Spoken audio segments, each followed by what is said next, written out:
Birashoboka ko uyu munsi ku mugabane wa Afurika nta baperezida benshi muri iyi myaka ya vuba bavuze imbwirwaruhame zikomeye cyane cyane mu birebana no kwibasira abanyaburayi n'abanyamerika nka perezida wa Burkina Faso Kapiteni Ibrahim Traoré. Niwe mu perezida muto muri Afurika kubera ko afite imyaka 37 y'amavuko, ariko ari no mu bavuga imbwirwaruhame zikomeye zibasira abategetsi b'u Burayi na Amerika. Mu mbwirwaruhame ze aca imigani cyangwa se agakoresha imvugo nka ushobora kubeshya igice cy'abaturage buri gihe cyangwa se ukabeshya abaturage bose rimwe na rimwe, ariko ntabwo wabeshya abaturage bose buri gihe. Akoresha imvugo nka intsinzi si iherezo, gutsindwa si urupfu, igifite agaciro ni umurava wo gukomeza. Aya ni amagambo ya Winston Churchill. Akoresha amagambo nka bagashoza ntambara ntabwo ari abazitangiza, ahubwo ni abatambamira ukwirindwa kwazo. Muri iki kiganiro tugiye kwinjira mu mbwirwaruhame ya perezida Kapiteni Ibrahim Traoré wa Burkina Faso. Muri iyi mbwirwaruhame aravuga ukuri guteye impungenge ku bukoroni bushya bw'ibihugu byo mu burengerazuba bw'isi. Aranenga ibihangange by'isi n'ingaruka zabyo kuri Afurika. Ajya kure akagabanya ubwami bw'isi mu bice bitatu: ubwami bw'ikibi, ubwami bw'icyiza n'ubwami bw'abacakara. Kapiteni Traoré ahamagarira abanyafurika kugira imyumvire rusange no kurwanira ubwigenge. Anagaruka ku ngingo zikomeye nk'ubucuruzi bwa magendu, bw'amanyanga, umutekano n'ubushobozi bwo kwigira. Reka tujyane muri iri somo ryo gutekereza ku hazaza ha Afurika no ku kamaro k'impinduka nyakuri. Hari kera igihe umuntu yakundaga umwuga runaka akagorwa no kubona ishuri ryiza riwumwigisha. Uyu munsi niba ukunda umwuga wo kwakira abantu n'ibigendana nawo byose kandi ukaba witeguye kubyaza ubumenyi bwawe umwuga, ABC Rwanda Limited ikuzaniye ABC Training Academy. Iri ni ishuri ribereyeho gutanga amasomo y'igihe gito cyangwa short courses kubirebana no kwakira abantu kinyamwuga, hospitality management, by'umwihariko gutunganya amafunguro n'ibinyobwa, food and beverage cyangwa F&B courses. Aha harimo no gutunganya ikawa, barista. Hamwe na ABC Training Academy uziga byose guhera ku gutegura ameza, gutunganya amafunguro no kwakira abantu, byose mu isomo rimwe. Kugira ngo duhuze na gahunda zawe, dutanga amasomo mu gitondo, nyuma ya saa sita, mu ijoro no mu mpera z'icyumweru, uhitamo hakoroheye. Nkaho ibyo bidahagije, dutanga imenyereza mwuga cyangwa se internship, kandi tugafasha abo twigishije kubona akazi nyuma yo kurangiza amasomo. ABC Training Academy ikorera mu mujyi wa Kigali munsi ya Nosken hafi ya AB Bank Nyarugenge. Duhamagare kuri 07 81 16 07 12 cyangwa 07 94 94 32 39.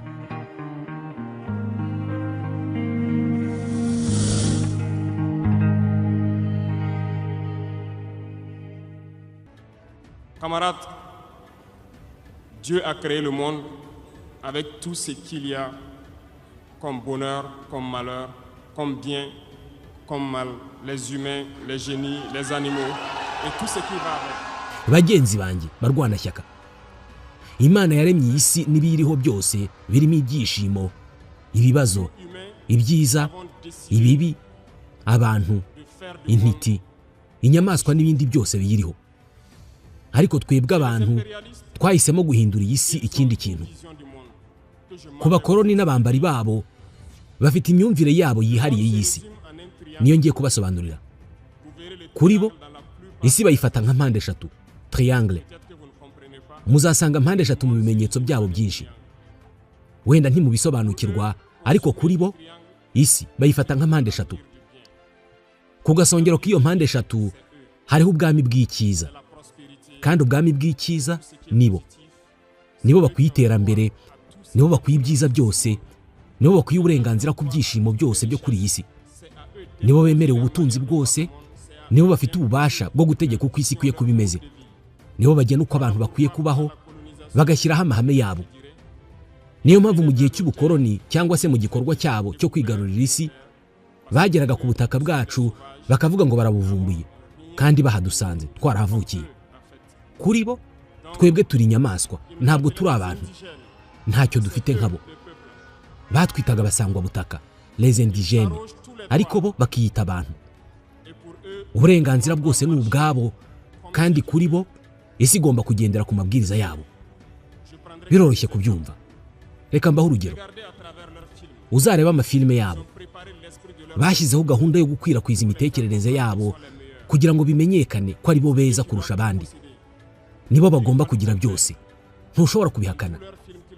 Muri izo filime zabo uzahora ubona ababi akenshi ari Abarusiya, Abanyamerika y'Epfo cyangwa se abirabura, bagaragazwa nk'abagizi ba nabi, abacuruza ibiyobyabwenge, abamamyi, abacuruza abantu.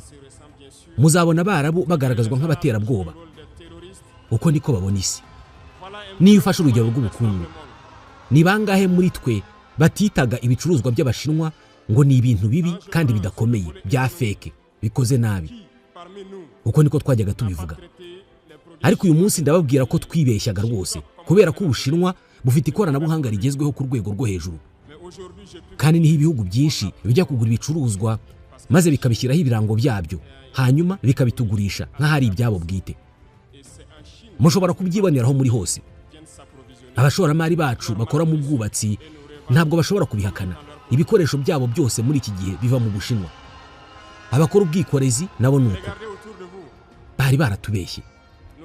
Mu mezi 20 ashize twagenze isi yose dushaka inganda n'ibigo bikora ibikoresho, ariko twasanze ibikomera byose ari ibiva mu Bushinwa. Ariko kubera uburyo bakoresha itangazamakuru, batwigishije kwanga ibicuruzwa by'Abashinwa. Batwumvisha ko ibyiza byose bikomoka iwabo, nyamara siko biri. Reka dusubize amaso inyuma kugira ngo mumenye neza ibyo ndimo mvuga. Ndizera ko bamwe muri mwe muzafata umwanya mugasoma ku byerekeye abami b'Abarusiya, Abatsar, mugasoma iby'intambara z'Abamongol, ubwami bw'Abaperse, Abaturukiya, Abanya-Ottomani n'abandi. Muziga amateka yabo bose, muzumva impamvu isi imeze uko iri uyu munsi. Ku gasongero ka ya mpande 3 navugaga, hari ubwami bubiri bukomeye. Ku ruhande rumwe hari ubwami bw'ikibi nk'uko babivuga, ku rundi ruhande hari ubwami bw'abacakara. Nguko uko babona isi. Ni bande bita ubwami bw'ikibi rero? Nabo navuze mbere, bya bihugu n'imico navuze ko mukwiye gusoma. Abami b'Abarusiya, abami b'Abaperse, Abaturke n'abandi. Niyo mpamvu nabasabye gusubiza amaso inyuma. Musoma amateka yabo, muzamenya impamvu babafata nk'ubwami bw'ikibi. Kuri bo, ubwami bw'ikibi bugomba kurwanywa no guhanagurwa ku isi. Kuri bo, ubwami bw'ikibi ni ishusho ya Satani. Bacengeje iyo myumvire mu baturage babo bakoresheje itangazamakuru ryabo. Reka mbaho urugero rugaragara. Nyuma y'intambara ya kabiri y'isi mu myaka y'1980, hariho gahunda ikomeye yo gusenya Uburusiya. Bashyizeho amayeri 3 akomeye cyangwa amacenga 3. Hari ku buyobozi bwa Perezida Gorbachev mu Burusiya na Perezida Ronald Reagan muri Leta Zunze Ubumwe za Amerika. Reka turebe ayo macenga 3. Icenga rya mbere bwari ubwumvikane na Arabia Saudite. Bagiye Riyadh basaba Arabia Saudite kugabanya igiciro cya petrole ku kagunguru, kikava ku $35 kikagera ku $7. Ibyo babikoze kugira ngo ubukungu bw'Uburusiya bugwe. Amayeri ya kabiri cyangwa icenga rya kabiri, ikibazo cya Afghanistan. Mwibuke abamvuga ni ba bantu baherutse kuva muri Afghanistan bavuga ko abatalibani ari babi cyane, nyamara bo ubwabo nibo baremye abatalibani.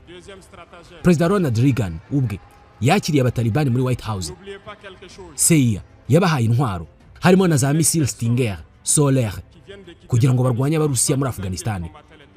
Ariko nyuma yaho bavuze ko babarwanya ngo ni abantu babi cyane.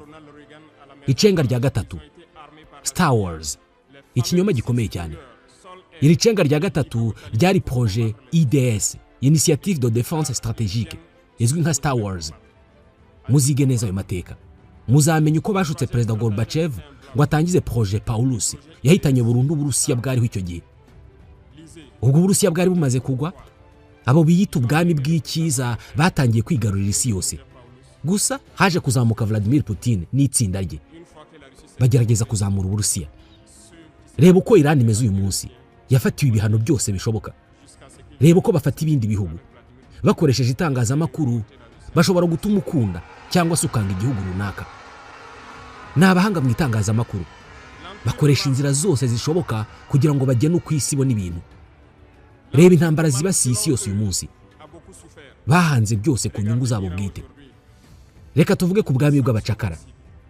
Kuri bo, ubwami bw'abacakara na Afurika n'ibihugu bimwe bya Amerika y'Amajyepfo. Mu bitekerezo byabo nk'uko nigeze kubivuga, Afurika ni iyabo. ubutaka bwacu ni ubwabo, ubukungu bwacu ni ubwabo. Ntibashobora kwemera ko abanyafurika bigenga cyangwa se bahangana nabo. Kubera iyo mpamvu bashyize mu mitwe yabo ko umunyafurika ari umuntu woroshye kuyobya, ko umunyafurika agendera ku marangamutima gusa. Buri gihe bazabona umunyafurika ugomba kurwanya mugenzi we. Bakoresheje itangazamakuru kugira ngo twange ubwoko bwacu, twange uruhu rwacu. Reka ntange urugero. Mu muco wacu no mu mico myinshi yo muri Burkina Faso, umubabaro wagaragazwaga n'ibara ry'ubururu. Iyo umugore yapfushaga umugabo, yambaraga ubururu mu gihe cy'icyunamo. Ariko nibo badusabye kwemera ko ibara ry'umukara risobanura urupfu, rikaba irya sekibi n'iryo gusuzugurwa. Ibyo twarabyemeye ku buryo iyo turi mu cyunamo natwe twambara umukara. Tugomba gukanguka, tugomba gusobanukirwa imyumvire badushyizemo. Kuri bo nibo bwami bw'icyiza, hari abandi bafatwa nk'ubwami bw'ikibi, naho twe tukaba ubwami bw'abacakara. Nguko uko abanyamahanga bashaka ko tubona isi, mukwiye kubimenya. Noneho ubu ngiye guha ubutumwa bukomeye abanyabwenge bagikorera bampatse ibihugu. Ndabwira bamwe mu banyabwenge bacu bakomeje kuba abavugizi b'abakoloni bashya. Ese ntibazi ibi byose navugaga? Ibi mbabwiye ntabwo ari byo nahimbye, byarasohowe, mushobora kubisanga mu masomero no kuri internet. None aba banyabwenge bacu baba baratinze gusoma ibyo, cyangwa n'uburiganya n'amadolari bagiye bahabwa babasaba guhatira abandi gukomeza kubaha abapfukamisha Afurika. Abanyabwenge nyabo bagomba kwigisha rubanda kugira ngo ikanguke. Bagomba gufasha abaturage kumenya inkomoko yabo no gusobanukirwa uko abashaka kubategeka bababona. Dufata urugero rw'amateka ya zimwe mu ntambara, nk'intambara yo muri Iraq. Babeshye ko Iraq ifite intwaro z'ubumara zishobora gutsemba abantu ku isi. Abasenateri bamwe muri Amerika bifuje ibimenyetso ariko ntibyaboneka. Abayobozi bamwe muri CIA barasezeye kubera ubwo buhumyi bwa politike. Ibimenyetso by'ubwo buriganya byakozwe n'ibihugu by'uburengerazuba. Mushobora kwibuka ko Niger yashinjwe ibinyoma ngo yagurishije uranium kuri Iraq. Nyuma ako gace k'ikinamico kageragejwe kongera gukoreshwa bavuga ko Niger yagurishaga uranium mu buryo butemewe na Iran. Ibyo byose ni ibihimbano. Ni amayeri yakoreshwaga agikoreshwa n'ubu kugira ngo batsindagire ibyo bashaka ku isi. Twari tubizi kuva kera. Babeshye ku ntambara ya Iraq, nta kimenyetso cyari gihari. Amashyirahamwe mpuzamahanga n'umuryango w'abibumbye nyuma y'ubushishozi nta kimenyetso na kimwe babonye gifatika cy'izo ntwaro z'ubumara. Ariko bari bafite intego yo gusenya Iraq, babigezeho. Bashinze leta ya Kiislamu nk'uko bigeze gushinga abatalibani mu myaka ya za 80. Nyuma baza kwigira nk'aho barwanya abo biremeye bo ubwabo. Dukeneye gukanguka. Iyi mikino imaze igihe kirekire. Tugomba gukanguka, tugashishoza, tugaharanira hazaza hacu. Izi ntambara zatangijwe n'ibinyoma. Iraq ni ibinyoma, Syria ni ukuri kwahinduwe ubusa, Libya igihugu cyasenywe ku nyungu zabo. Ibi byose byarugungabanya amahoro y'isi ku nyungu zabo. Ubu rero hari ubushukanyi mu gace kacu. Ubu turimo kubibona mu karere kacu ka Sahel. Turimo kubona iterabwoba ryacuzwe kandi ryakwirakwijwe nabo. Buri gihe babona umwirabura bacengezamo amatwara, agafata intwaro, akarwanya umuvandimwe we. Nta kintu na kimwe cyahindutse. Muri twe huzuye abigurisha kubera amadolari. Bamwe barabashyigikira kubera gusa amadolari make babaha, bagahinduka abanzi b'igihugu cyabo, bakarwanya abavandimwe babo. Ibi bigomba guhagarara. Nashakaga kubanza gutanga ishusho rusange y'amateka y'isi kugira ngo mumenye uko bampatse ibihugu babona uko isi imeze. Ibi byose babyumvikanisha muri biriya bihimbano byabo by'amatsinda agenda afashe ya shusho ya mpande eshatu, triangle. Nyuma y'ibi mu gice cya kabiri ngiye gusobanura impamvu tugomba kurwanira urugamba. Reka mbaha agace gato k'amateka yo mu 2015. Mu mwaka wa 2015 i Tombouctou nagiye kuhakorera nshinzwe umutekano mu birebana no kugarura amahoro. Umunsi umwe turi muri patrouille twahuye n'abantu bari barimo bazenguruka iruhande rw'ahantu twari dutangiye kubungabunga umutekano. Muri bo umwe yari afite ukuboko kumwe gusa, bigaragara ko ukundi baguciye. Naramubwiye nti kuba muri hano ni bibi cyane, mushobora kwicwa. Yaransubije ati nta kibazo, ndashaka gupfa. Nagerageje kumva impamvu ye.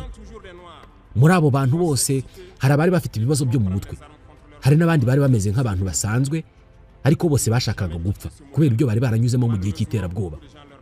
Uwo muntu yatangiye kumbwira inkuru ye ibabaje. Uyu mugabo wari ufite ukuboko kumwe yambwiye uko byagenze igihe abaterabwoba binjiraga i Tombouctou. ijoro rimwe abaterabwoba baraje bakomanga iwe, bashaka gufata umugore we ku ngufu imbere ye, arwanira kumurengera, birangira bagiye. Ariko ku munsi wakurikiyeho ibintu byafashe indi ntera. Baragarutse baramufata, bamujyana ku karubanda bamushinja ubujura, bamuca ukuboko, baramukubita bikabije, nyuma baramurekura asubira mu rugo. Ubuzima bw'umuryango we bwabaye igitambo. Umuhungu we w'imyaka 16 niwe wamufashaga kuvura uko kuboko kwe. Ariko abicanyi baje kugaruka, bamusanga mu rugo, bafata umugore we ku ngufu imbere y'umuhungu wabo, bahita banamutwara. Bamaze iminsi bafata umugore we ku ngufu kugeza ubwo yiyahuye. Uyu mugabo yarihebye. Umuhungu we ntabwo yigeze asubira kumubona, nawe ntiyabonaga impamvu yo gukomeza kubaho. Yifuzaga ko umusirikare uwo ari we wese yamurasa akamurangiza. Ibi ntabwo ari inkuru ye gusa, ni inkuru y'abantu benshi. Aya mateka dusaba kugira icyo dukora. Ntabwo tugomba guceceka, tugomba kwirwanaho. Imiryango myinshi yarasenyutse muri ubwo buryo nababwiraga. Abo ni abicanyi, ni abasambanyi, ni ibisambo, ni abacuruzi b'ibiyobyabwenge. Bafite intwaro, barica, barasenya, bakurura akaga mu duce twacu. Ntabwo babikora kubera imyemerere iyo ari yo yose. Mu 2022 ibintu byageze harindimuka. Mu duce tumwe two muri Burkina Faso abantu bemeye kugirana ubufatanye n'abaterabwoba. Nari kumwe n'itsinda ryanjye dushaka kugenzura ahantu, ariko baratwirukana. Ntibashakaga ko tuguma aho ngaho kubera ko bari basanzwe bafitanye imikoranire n'izo nzererezi z'iterabwoba. Twarababwiye tuti nta masezerano y'amahoro ashoboka n'abicanyi. Nyuma y'igihe gito iyo myumvire yabo yabakozeho. Abaterabwoba barabagambaniye, babasenyera ibyabo byose, batangira gusaba ubufasha binyuze ku mbuga nkoranyambaga. Twagiye kubatabara. Hano icyo nshaka kuvuga nuko ntacyo babasezeranya cyatuma babakunda. Nta bushuti bushoboka hagati yacu n'abicanyi, nta masezerano ashoboka hagati yacu n'abagizi ba nabi. Uyu munsi ibintu bigeze aho bidasanzwe. Mu migi yacu hari abantu bashishikajwe no kubiba ibitekerezo bibi. Bagenda ku ngo zitandukanye bumvisha abagore b'abasirikare FDS nabo muri VDP ko bari bafite amahoro bakiri kumwe n'abaterabwoba. Nitwe twahisemo intambara, nitwe dufite ikibazo. Ubuswa nk'ubwo bubaho, nyamara bazi neza ukuri. Turashaka kubamenyesha ko hari ibintu bibiri gusa bihari: kubarwanya cyangwa bo bakatumaraho. Abiyita bashaka ibiganiro n'amasezerano baba bigiza nkana. Intego y'abanyamahanga ni uko ibi bintu bidashira. Iyi terabwoba rikomeje, babona uburyo bwo gukomeza kudusahura. Abo bose bagenda batanga ibitekerezo nk'ibyo nibabihagarike. Barashaka gukina ku mugaragaro, ejo bazisanga nabo barwana nabo baterabwoba. Ntitugifite amahitamo, twahisemo kurwana kubera ko niyo nzira yonyine yo kugera ku bwigenge nyabwo. Twafashe umwanya wo gusesengura ibibazo bya Burkina Faso mu buryo bwimbitse. Ndahamya ko ikibazo gihari kandi gikomeye.